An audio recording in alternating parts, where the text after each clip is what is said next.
we're going to give away some stuff to the loyal fans who stuck around for this, but I got to say, I mean, Demps, first of all, they lose Peyton Watson early in the game. Yep. So now you're minus Peyton Watson, Aaron Gordon, Christian Brown. 3 slashers, three great defensive players. Yeah. Then you lose Jonas Valanciunas early in the fourth quarter. He fouls out. Yep. Then you lose the best player on the planet in overtime. He fouls out. Yep. And they still found a way to win the game. Yeah, I mean, correct. Yes. Yeah.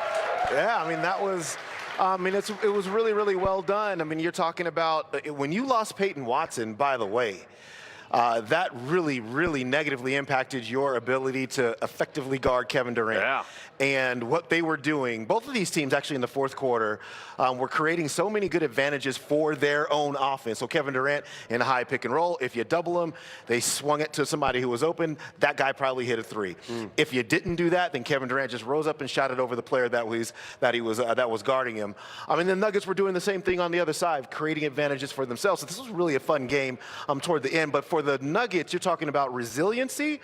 You had to have that here today. The Houston Rockets, I was scrolling through NBA.com. The Houston Rockets are power ranked number 3 in the entirety of the NBA. So this is a formidable basketball team. We'll see them again on Saturday. What was required of you today to get through this game was what they were able to do, and that is make plays down the stretch, finish quarters really well, and overcome some disadvantaged circumstances. Crazy, because the Nuggets beat the Rockets by 3 in Houston, beat them by 3 again tonight. But I got to show you the final seconds, 2 seconds left of regulation. The Nuggets are down by 1 at this point. You see Tim Hardaway Jr. hit the deck. And you had to take a look at the slow motion replay to see it. One of those forensic fouls, but that it was a foul on Amen Thompson right there. He clips Hardaway's leg. That leads to a technical free throw. We go to overtime. Walk us through Houston's decision here, down 3 with a chance to tie. Why should they go to Şengün? Look, I think a couple of things. One, Nuggets did a really nice job covering everybody else. But part 2, that particular inbounds play looks like it's supposed to quickly go to Şengün, and then you get an action outside of that. Yep. But with 2.3 or whatever that was at the end of the overtime, the first player that gets the ball probably has to take that shot, and the Nuggets. Alperen Şengün taking that 3-point shot is something that they would absolutely want. Well, we know that Şengün idolizes Nikola Jokic. Yep. He has said as much. He is Joker light. But tonight, he put up some numbers that are pretty comparable. We got dueling triple doubles in this game. Take a look at this. Şengün goes for 33, 10, and 10. Joker says, oh, really? Is that all you got, kid? I got 39, 15, and 10 for you before fouling out of the game. Nikola really carried them in the second half. When it looked like Houston was going to run away, Nikola says, I got this. Yeah, and Vic, I would say this started in the second quarter with Nikola Jokic, 10 points in that second quarter after being a little bit quiet in the first quarter. And then he just continued to gain steam as the game went on.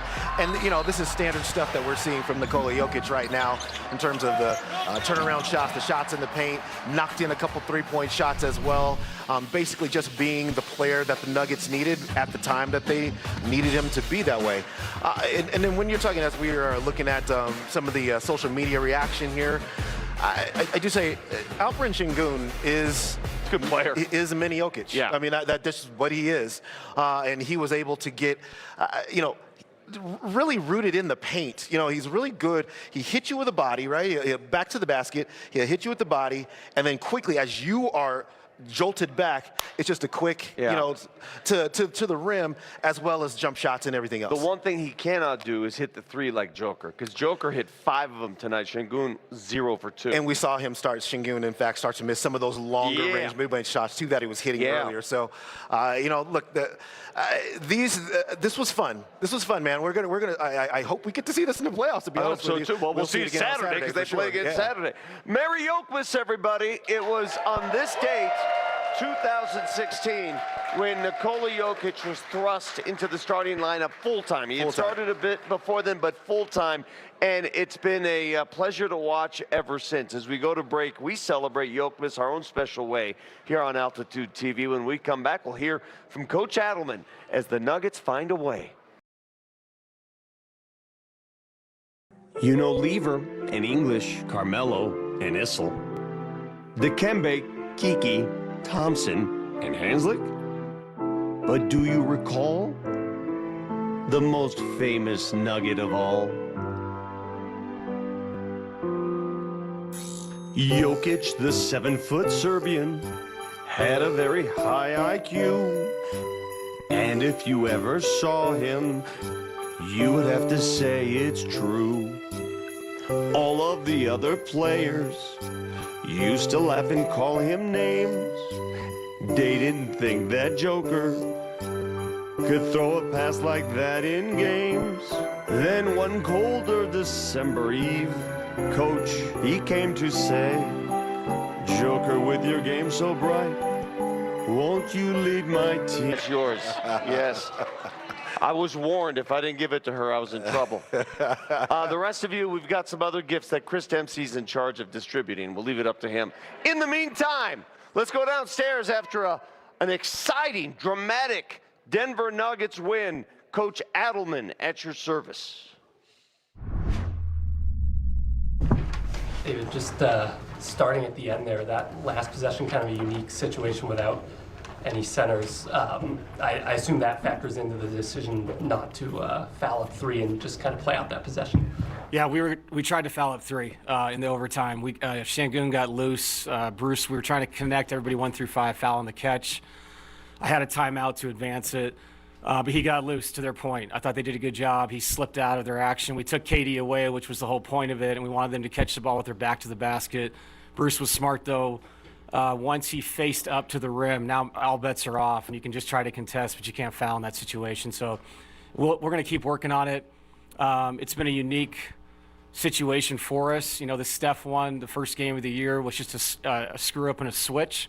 And this one is just being more physical when we switch 1 through 4, 1 through 5, whatever, who's in the game. On the flip side of all that, you're telling guys to foul, and they just did at the end of regulation, and we tied the game. So these situations are not perfect by any means, but we'll keep working on it. There's going to be times in the season that we have to foul, and I'll be honest, man. There's so many layers to it. Okay, so you foul and you execute it.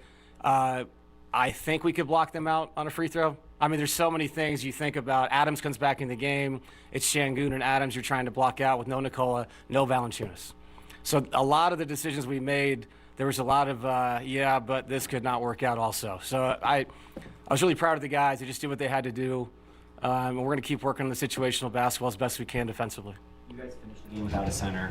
There were multiple times I saw you guys calling plays, and guys didn't really know where they were because they were playing all out of position because of the injuries kind of forced them. What does it say about your guys' just mental fortitude to just fight through that tonight? Because that looked really tough out there. It did, and I think we were trying very hard to get the matchup that we could get when you're playing that small.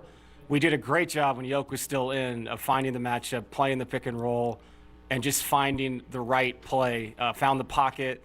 Our spacing was much better towards the end.